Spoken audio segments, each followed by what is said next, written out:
आगे एक वचन को पढ़ेंगे हम, और मत्ती की किताब उसका 9 अध्याय उसकी 35 से लेकर 37 तक। यहां पर लिखा है, यीशु सब नगरों और गांवों में फिरता रहा और उनके आराधनालय में उपदेश करता और राज्य का सुसमाचार प्रचार करता और हर प्रकार की बीमारी और दुर्बलता को दूर करता रहा। सुसमाचार देता रहा और दुर्बलताओं को दूर करता रहा।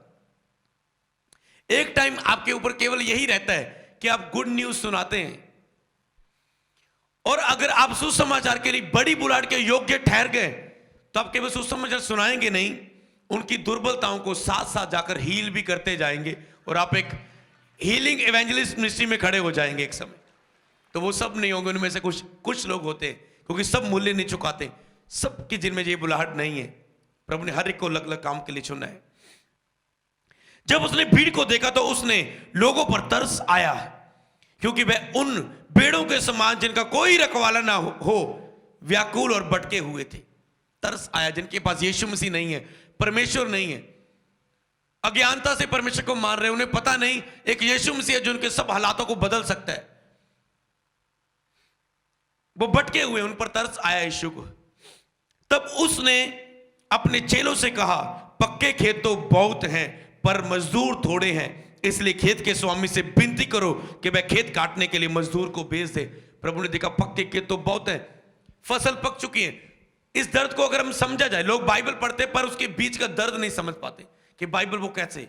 इसे अगर हम स्पिरिचुअल फीलिंग से पढ़ें तो ये है, सोचो एक किसान है, उसकी कनक पक चुकी है पर अभी उसे मजदूर नहीं मिल रही। अभी उसे चिंता है कि बारिश, बरसात का मौसम आने वाला है, अगर बारिश हो गई मेरी सब कनक खराब हो जाएगी, गीली हो जाएगी, खराब हो जाएगी। तो क्या उसको चिंता है, जल्दी मुझे मजदूर मिल जाए, जल्दी मजदूर मिल जाए। इसी तरह प्रभु को पता है मैं जल्दी आने वाला हूं जगत में, लोग नाश हो रहे हैं, जल्दी मुझे सुसमाचार सुनाने वाले मजदूर मिल जाए, कैसा ना मैं आऊं और इन्हें तैयार ना पाऊं। वो आना चाहता है, हमें बचाना चाहता है, अपने पास लेकर जाना चाहता है, पर चुने हुए के कारण अभी वो देरी कर रहा है। तो प्रभु यीशु मसीह जल्दी इसीलिए आएंगे अगर हम जल्दी सुसमाचार सुनाएंगे हर एक तक। हालेलुया। अगर आप नहीं जा सकते, आप प्रार्थना योद्धा है, प्रभु सुसमाचार सुनाने वालों की गिनती बढ़ने पाए। हमने शुरू कर दी यहां पर, प्रभु चर्च में सुसमाचार सुनाने वालों की गिनती बढ़ने पाए, बढ़ने पाए, बढ़ने पाए। कि जो आए, हम सुसमाचार के लिए जाएंगे इस चर्च के द्वारा और सदा के लिए समर्पित रहेंगे, कोई गलती नहीं करेंगे और फेथफुल रहेंगे। और क्या हुआ है, तो आपने ये प्रेयर करनी है ताकि जो प्रभु के बोझ जो है उसके लिए हम प्रार्थना करें। हालेलुया। अगला वचन लूका 15:4, यीशु के खोई हुई भेड़ों के लिए कितना तरस था। तुम में से कौन है जिनकी 100 भेड़ें खो गई हो और उनमें से एक खो जाए तो 99 छोड़कर, जो जंगल में छोड़कर, उस खोई हुई को जब तक मिल ना जाए खोजता रहे, और जब वह मिल जाए और बड़े आनंद से उसे कंधों पर उठा ले और घर आकर मित्रों और पड़ोसियों को इकट्ठा करके कहता है, आओ मेरे साथ आनंद करो क्योंकि मेरी खोई हुई भेड़ मिल गई है। मैं तुमसे कहता हूं, इसी रीति में एक मन फिराने वाले पापी के विषय में स्वर्ग में इतना आनंद होगा जितना कि 99 में ऐसे धर्मियों के विषय में नहीं होता जिन्हें मन फिराने की आवश्यकता नहीं। धर्मी जो धार्मिकता में चुने गए, उन्हें मन फिराने की आवश्यकता नहीं। 99 भेड़े हैं, वो तो पास है, उनको डायरेक्शन दी गई है, उन्हें सिखाया गया कि आपस में झुंड में इकट्ठी होकर चलना है, इधर उधर नहीं जाना, उन्हें सिखाया गया। अगर एक भटकी हुई भेड़ है तो उसे, वो सबको छोड़ के वो एक भटकी हुई भेड़ को ढूंढने जा रहा है। ऐसा है प्रभु का लव। इस वचनों को आपने 1000 बार पढ़ा होगा, पर इसे आज स्पिरिट में लेकर जाएं, क्योंकि जो कुछ स्पिरिट में नहीं है, अगर बाहर से भर रहे हैं कोई बदलाव नहीं होगा। अगर आप स्पिरिट में अंदर जब भर जाते हैं तो काम होता है। इसीलिए सोच के देखो, एक रूह के लिए वो कितना, आप सोचो मेरी एक रूह बचान ना की हो जाने थे दुनिया लखा बचाने वाले पे, वो एक के लिए इतना आनंद करता है। तो आगे मैंने आपको वचन दिया 19 की, 19 की पढ़ेंगे लूका 19:10। यहां पर लिखा है, क्योंकि मनुष्य का पुत्र खोए हुओं को ढूंढने और उनका उद्धार करने के लिए आया है। यूहन्ना 4 अध्याय उसकी 7 आयत से लेकर 38 आयत तक, जो आपने मनन करने कर जाके वचन। तो यहां पर ये स्टोरी में लिखा है, जब एक सामरी औरत थी, जब वो पानी के लिए आई और यीशु मसीह ने कहा अगर तू मुझसे मांगती मैं तुझे बहुत जल देता जो कभी तू प्यासी ना रहती पी के। वो कहती ऐसा जल कौन सा होगा, और यीशु ने उसकी पूरी लाइफ बता दी, पूरा बता दिया। आप स्टोरी को जानते हैं। और बाद में उसने कहा ये तो भविष्यवक्ता है। उसने नगर में जाके सुसमाचार दिया कि उसने मेरी लाइफ में बारे में सब कुछ बता दिया। आज आपको गवाही मिल जाती है, आप चुप करके बैठ जाते हो। अरे एक गवाही मिल गई है, चाहे वो छोटी है, करो फोन 10 को 20 को 40 को, ऐसा हो गया। उसने बताया और बड़ी भीड़ आ गई। चेले प्रभु को कहते प्रभु जी तुसी काफी टाइम से भुखे हो, रोटी खा लो। तरस को समझो, तरस को, वचन को, बाहर से नहीं। यीशु ने कहा नहीं, मेरा भोजन ये है कि मैं भेजने वाले की इच्छा को पूरा करूं। जो इतनी भीड़ आ चुकी है, मैं वचन दूंगा, मेरा यही है भोजन। तो हमने और मूल्य चुकाना है और प्रभु की इच्छा को पूरा करना है। क्या आपने देखा कि वो उसने सबको बताया, यीशु के अंदर यही चीज थी। बस कहते मेरा भोजन यही है कि मैं भेजने वाले की इच्छा को पूरा करूं। इसीलिए प्रभु ने कहा ना मनुष्य केवल रोटी से नहीं, परमेश्वर के मुंह से निकले हर एक वचन से जीवित रह सकता है। इसलिए आप 40-40 फास्टिंग कर पाते हैं, क्योंकि उसमें आप प्रेयर कर पाते हैं, बाइबल पढ़ पाते हैं, आपको भूख नहीं लगती।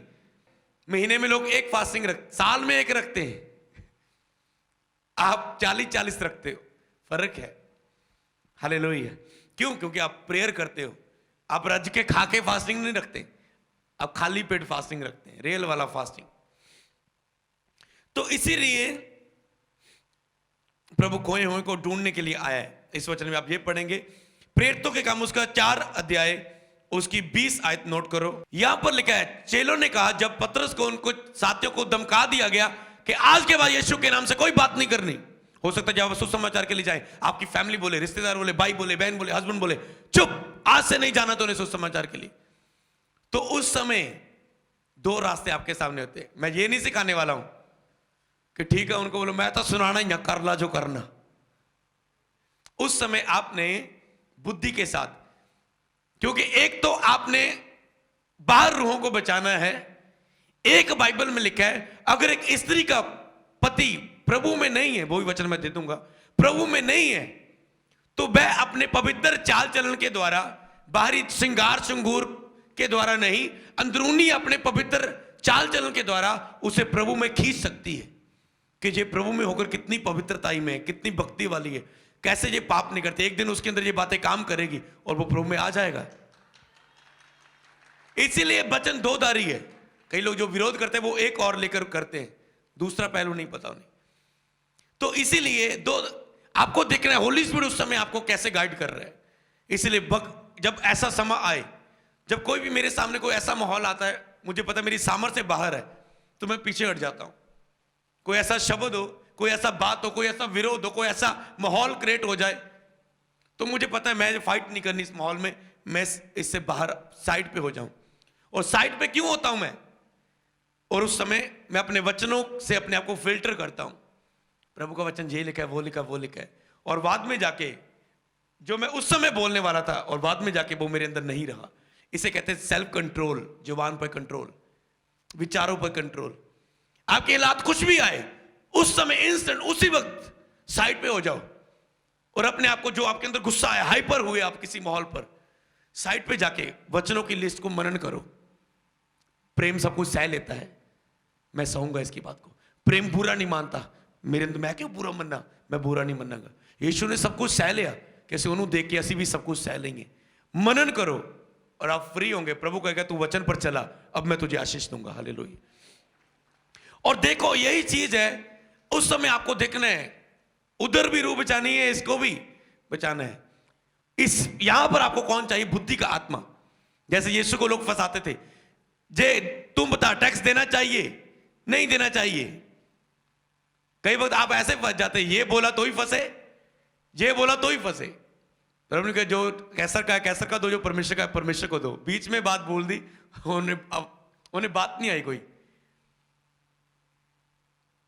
लोग कहते हैं प्रभु बाइबल में व्यवस्था में तो लिखा है यीशु कि जो पाप करे उसे पथराव करके मार दिया जाए। ये ले यीशु पत्थर, तू क्या कहता है? प्रभु ने कहा तुम में से जिसने पाप नहीं किया पहला पत्थर वो मारे।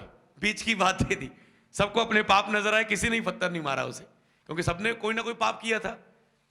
इसे कहते हैं ईश्वरीय बुद्धि, आत्मा के द्वारा चलना। क्यों लोग आज लोगों को नहीं बचा पा रहे? क्यों उनके उद्धार नहीं हो रहे? क्यों? क्योंकि ये चीज नहीं है लोगों के अंदर, आत्मिकता नहीं है। जे आती है प्रेयर के द्वारा, रोजे के द्वारा, नाइट प्रेयर के द्वारा, अन्य भाषा में प्रार्थना के द्वारा, वर्शिप के द्वारा, बाइबल पढ़ने के द्वारा, लगातार चर्च आने के द्वारा, जो बेसिक होती है 5-7 बातें मसीह में, इसे करने के द्वारा आत्मिकता आती है। हालेलुया। तो और एक वचन देता हूं आपको, रोमियो 13 अध्याय उसकी 29 आयत से लेकर 34 आयत तक। यहां पर लिखा है, जब उन्होंने उसके विषय में लिखी हुई बातें पूरी की तो उसे क्रूस पर से उतार कर कब्र में रखा गया। यहां पर वो सुसमाचार दे रहा है, मैं एंड पार्ट पढ़ रहा हूं कि उसे क्रूस पे उठा के यीशु मसीह को वो सुसमाचार दे रहा है, कब्र में रखा गया। परंतु परमेश्वर ने उसे मरे हुए में से जिलाया और वह उन्हें जो उसके साथ गलील से यरूशलेम आए थे बहुत दिनों तक दिखाई देता रहा लोगों के सामने। अब वह ही उसके गवाह है। यीशु मर के जिंदा हो गया, लोगों के बीच चलता फिर रहा, गलील में गया, उन लोगों के बीच में गया। कहता अब लोगों के बीच में जिन्होंने मर के यीशु मसीह को जिंदा होते हुए देखा और यीशु उनके साथ रहे, अब हम ही गवाह हैं उनको बताने के लिए। आपको पता है हम ही अब गवाह हैं जिन्होंने यीशु को देखा है। चेलों को धमकाया गया, कहता है ऐसा हो नहीं सकता जो हमने आंखों से देखा है यीशु को जिंदा होते हुए, जो कानों से सुसमाचार सुना है, ऐसा हो नहीं सकता हम उसका प्रचार ना करें। और वो धमकी देने के बाद भी नहीं रुके। ये है सुसमाचार। तो अब हम ही गवाह, हमको ही करना है काम, ये परमेश्वर का काम नहीं है। तू सोचे परमेश्वर ना सर्वशक्तिमान वो खुद क्यों नहीं बचा लेंदा सब लोगों को?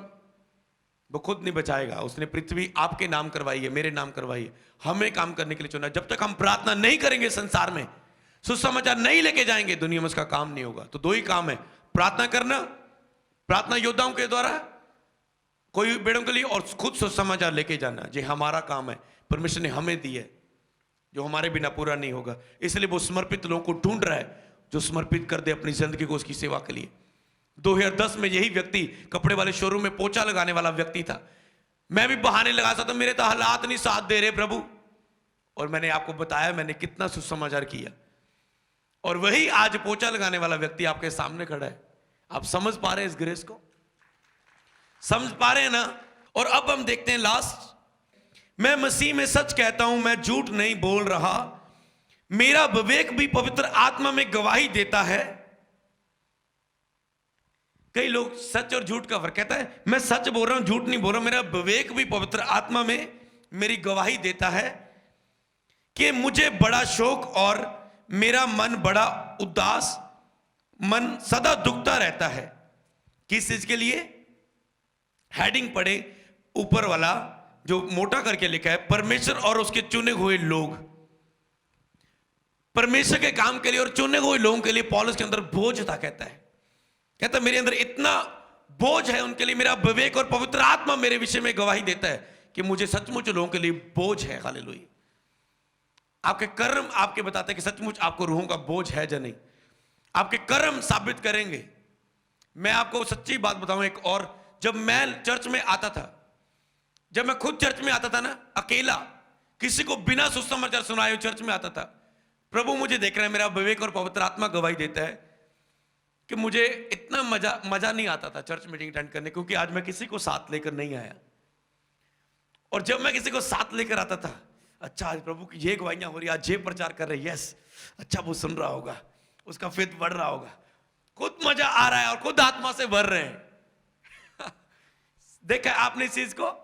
आपको पता है एक रूह आई है, केवल मैं नहीं सुन रहा हूं, जो रूह को लेकर आए, जो शैतान के हाथों में परमेश्वर से दूर है, वो भी आज परमेश्वर के करीब जा रही है इस वचन को सुन के। जे बात उसके मन में जा रही, जे बात उसके मन में जा रही। आज लोग कहते हैं अनॉइंटिंग में क्यों नहीं बढ़ पा रहे हैं? सीरियस नहीं है अनॉइंटिंग के लिए, काम करने के लिए। देख के देखो, एक साथ लेकर आओ, आप देखेंगे आपको कितनी प्रेजेंस फील होएगी चर्च में। और अब गलातियों 4 की 19 और 20 को पढ़ें, पौलुस का और तरस देखें। यहां पर लिखा है, हे मेरे बालको, जब तक तुम में मसीह का रूप ना बन जाए तब तक मैं तुम्हारे लिए फिर जच्चा सी की सी पीड़ाएं सहता रहता हूं। वो अपने लोगों के लिए कहता है, जब तक तुम मसीह का सा रूप ना पहन लो। मेरी कलीसिया जैसे मैं आपके लिए कर रहा हूं, बोझ उठा रहा हूं। मैं नहीं चाहता था मैं पास्टर बनना, आपको पता है, क्योंकि मैं एक एवेंजलिस्ट बनना चाहता था कि लोगों को वचन दूं, बस चर्च के साथ जोड़ दूं, क्योंकि इजी है, सुसमाचार देना इजी है। पूरी एक रूह की केयर करनी, उसे चेला बनाना, उसे प्रभु की योजना बताना, सब बातें ये उसके बड़ा लेवल आ जाता था। और जब मेरे ऊपर मेरे स्पिरिचुअल फादर ने भविष्यवाणी की कि तू पास्टर होगा, तेरी खुद की जो बुलाहट है, जो तेरे ब्लड के अंदर है, तो उसके बाद प्रभु ने मुझसे बात की उसी चीज के द्वारा, और मैंने सेवकाई शुरू की। और जब, क्योंकि मैं देखता था पास्टर बनना सिरदर्दी है, बहुत बोझ रहता है सब चीजों का। और एक चीज याद रखना, अगर आप सेवक जो सुन रहे हैं, जो मौजूद है, अगर आपका संबंध परमेश्वर के साथ नहीं है, ये सेवकाई बड़ा बोझ बन जाती है एक पास्टर के लिए, आपको पता है। अगर एक पास्टर पवित्रता ही में नहीं है और वो प्रेयर में परमेश्वर के साथ संबंध में नहीं है, इतने लोगों को चलाना, इतनी सेवा को चलाना, क्योंकि पवित्र आत्मा का ये काम है, शरीर में से वो चला नहीं सकता। जो बिजनेस नहीं है कि अगर पैसा थोड़ा है तो लोन चक के लेके बता लो, नो, ये आत्मिक काम है, वो आत्मा के द्वारा चलेगा। बोझ बन जाता है, प्रेशर बन जाता है। मैंने पास्टरों को देखा है, जब होली स्पिरिट प्रेयर नहीं है तो अब शरीर में कितना कष्ट, सेवकाई में कितनी टीम दुखी करती है, कितने लोग दुखी करते हैं, कितना प्रेशर रहता है, कितने हालात तंग करते हैं। मैं खुद अपनी आंखों से देखता था, और इसलिए मैं नहीं चाहता था, पर प्रभु की मर्जी ये थी कि उसने मुझे इस योग्य बना दिया, और आज मैं खड़ा हूं उस चीज में। हालेलुया। कहता है, इच्छा तो ये होती है 20 आयत में कि अब तुम्हारे पास आकर और ही प्रकार से बोलूं, क्योंकि तुम्हारे विषय में मैं उलझन में हूं। मतलब वो उस कलीसिया की कुछ गड़बड़ी, कुछ बातों के कारण बोझ बड़ा रखता था कि यीशु जैसे जो बन जाए, यीशु जैसे बन जाए। कहता मैं तुम्हारे बीच में उलझन हूं कि मैं बोझ रखे कोई और प्रकार से बोलूं तुम्हारे बीच में, कि कैसा वचन तुझे समझ आएगा। अगर इसका टॉपिक पढ़े, 4 अध्याय की 8 आयत के ऊपर एक टॉपिक पढ़ो, आपको दिख रहा होगा क्या लिखा है, कोई ऊंची आवाज से बोल सकता है? 4 अध्याय, जो बड़ा बड़ा ब्लैक करके लिखा है, गलातिया 4 अध्याय 8 आयत के ऊपर बड़ा एक टॉपिक लिखा हुआ है। क्या लिखा है, कोई ऊंची बोल सकता है? गलातियों के विषय में पौलुस की चिंता, यही सीक्रेट है, उसे चिंता था कलीसिया की, लोगों को सुसमाचार सुनाने की। इसलिए पौलुस की लाइफ में इतनी अनॉइंटिंग थी कि उसके ऊपर रुमाल स्पर्श कराकर लोग बीमारों पर डाल देते थे, बीमार चंगे हो जाते थे। समझ गए ना? मेरे ख्याल इसी रेवलेशन से लोग कपड़ों के द्वारा जैसा ब्लेस होता है, क्योंकि वो स्पर्श किए होते हैं। हालेलुया। और कभी कभी मैं महीने बाद जाता हूं अपनी शॉप पर, चेक करता हूं अकेले अकेले कपड़े को हाथ लगाकर, कि वो, इसे मैं सेल करने के लिए नहीं बोल रहा हूं, ये चीज समझ लेना। अगर मैंने ऐसा बोलना होता, 3 साल हो गए कपड़ों के शोरूम को, कभी अनाउंसमेंट की मैंने अब पिछले 1 साल में? हाँ की। तो जब प्रभु ने करना है काम, उसने करना है। हालेलुया। तो समझ रहे ना? तो अभी तुम्हारे पास आकर कहते हैं, तो चिंता थी उसके अंदर, समझे? यीशु की रूहों के लिए चिंता, पिता की लोगों के लिए चिंता, यीशु दे दिया। पौलुस की लोगों के लिए चिंता, जो दास आप आपके सामने खड़ा हो देख रहे हैं, ये लोगों के लिए चिंता करता है। सुसमाचार कितना कुछ किया और आज भी कर रहे हैं, खर्च कर रहे हैं अपने आप को। पौलुस को, तिमोथियस को कहता है मेरे साथ मिलकर सुसमाचार के लिए दुख उठा। तो कौन सा टीम का मेंबर है जो अपने आप को पूरी तरह सरेंडर कर सकता है कि मैं आपके साथ पापा जी पूरा दुख उठाने के लिए तैयार हूं, सुसमाचार के लिए हर कुछ करने के लिए तैयार हूं? ऐसे समर्पित लोगों को परमेश्वर ढूंढ रहा है। हालेलुया। और जो मैंने पत्नियों को बोला था, आपने सुसमाचार सुनाने जाने पर लोग आपको रोक रहे, हालात रोक रहे, परिवार में कुछ ऐसा हो, तो पति पत्नी के लिए क्या वचन लिखा जो मैंने बोला था, आप पढ़ सकते। पहला पत्रस 3 अध्याय उसकी 1 आयत से लेकर 6 आयत तक। तो अब आप समझ चुके हैं। और एक चीज याद रखना, आप कोई बहुत चर्च में नहीं आए हो, यहां पर सिर्फ एक जबूर पढ़ के सुना दिया 15 मिनट में, एक दो भजन गाए और चलो जी फॉर्मेलिटी पूरी हो गई, आप एक क्रिश्चियन संडे चर्च जाना है। सुन लो एक बात को, अगर संडे की बात करें तो, संडे की अगर बात करें तो बाइबल में कहा जे मेरा पवित्र दिन है, इस दिन तू कोई काम नहीं करना, ना तेरे बैल काम करे ना तेरी मज्जा काम करे, तो उन्होंने दी फास्टिंग करा दे। ओ जी संडे तो पट्ठे लैन जाने हैं जी। अगर सीरियस होना है पूरे वचन के लिए, आज अगर मीटिंग 4 बजे के ऊपर टाइम हो जाए ना, लोग कुड़कुड़ाना शुरू कर देते हैं, वो 4 बज गए, ठीक है फिर आ जाओ मैं तेन जबूर पढ़ के सुना दिया करूंगा, जेड़ा तुम घर खुद भी पढ़ सकते हो। 2 भजन गाया करांगे, कोई हीलिंग ना करांगे, कोई शिक्षा नहीं देवांगे, कोई प्रचार नहीं करांगे, कोई इंस्टेंट गवाइयां नहीं होगियां, ठीक है चल जाओ फिर दुखा च कष्ट ले जाओ, दुख उठाते हुए प्रवेश कर ही जाओ स्वर्ग में। जी आपकी चॉइस है, आपने दुख उठाते हुए स्वर्ग जाना है, जब अपनी चिंगाई लेके आशीष भर के ब्लेस होते हुए स्वर्ग जाना है। वचन को समझ के स्वर्ग तो हम जाएंगे बपतिस्मा लिए, अगर नॉलेज है तो आनंद से जाएंगे, रूहों को बचाते जाएंगे, मरते नहीं जाएंगे बीमारियों में। ये चॉइस आपकी रहती है। तो इसीलिए तो संडे का तो दिन प्रभु ने बोला पूरा दिन कोई काम ना करना, 6 दिन रज के काम कर, रज के खा दब के बा, 6 दिन कर पूरे काम तुम है, मेहनत करोगे तो ही खाओगे, रज के बाद जमीन कहता दब के खा फिर पूरा, क्योंकि तू मेहनत की है। जिदा हम मेहनत करते हैं खाना भी आप ज्यादा खाते फिर, पर कहता ऐतवार का दिन पवित्र जान के याद रख, इस दिन तू कोई काम ना कर, सब दी फास्टिंग करा दे, सब काम छड़ दे। तो अब उनकी बोलती बंद हो चुकी होगी, जो बस नहीं मिलती फिर, अरे खर्चा कर, किराए पर लिया गाड़ी, भरोसा नहीं है कि मैं उसकी संडे पूरी मीटिंग अटेंड करने के लिए किराया लगा के जा 4-5 भैनों वचन सुना, उन्होंने कट्ठियां कर ला अपने नाल, कट्ठे किराया पा के चर्च आ जाओ, ये नहीं करेंगे। अपने मोहल्ले च वचन दसो, 10 फैमिलियां कट्ठियां हो गई, एक गड्डी करा सकते तुसी, कल्ले गड्डी नहीं करवा सकते था, ये नहीं करेंगे। ओ जी आ नहीं हुंदा जी, समझे ना। अरे समय हालात तुझे मेरे हिसाब से चेंज होना होगा, क्योंकि मैं परमेश्वर का बेटा हूं और चमत्कार पर भरोसा रखता हूं, मुझे तेरे हिसाब से चेंज नहीं होना पड़ेगा। इसलिए खुद हालातों को बदलो, बहाने मत बनाओ। संडे का दिन हफ्ते में एक दिन अगर आप बुधवार आते हो, तुझे पूरा परमेश्वर का है। हालेलुया। प्रभु आपको ब्लेस करे।